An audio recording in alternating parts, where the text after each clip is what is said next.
Hi mga kabayan! Ayan, bali ito na po yung ating ulam for today at baon. Ayan, okoy na gulay. Bali dalawang klase lang siya. Ito siya. Ayan.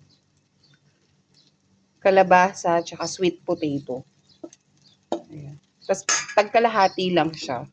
Ginawa ko. Para tipid tayo. Tapos nilagyan ko lang siya ng harina, cornstarch, salt, pepper, yun lang. Tapos nilagyan ko siya ng konting paprika. Pampakulay lang. Ayan. Tapos ito na yung final product niya. Ayan. Ayan siya. Diba? Ang dami na, in fairness. Pwede na yung pambaon, pang ulam, lahat. Alam mo yun. Kayo mga kabayan, ano yung mga tipid tips ulam nyo? Share nyo naman para matry din natin. Tapos, iaano ko din. Share ko dito yung mga tipid tips ulam na na-discover ko dito sa pagiging OFW.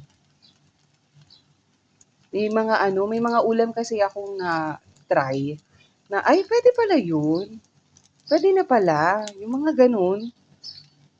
So, sana, i-comment nyo dito yung mga ulam na na pwede kong itry. 'Di ba? Para makatipid-tipid tayo. Ito, ang laking tipid nyo na kasi kalahati lang ng gulay yung ginamit ko. So, ang dami ko na siyang nagawa. Tapos, kung ninipisan nyo pa yung hiwa nito, dahil ako, ang dami. 'Di ba? So, dalawa lang naman kami ng partner ko. So, pwede na yan. Ayun lang. Salamat!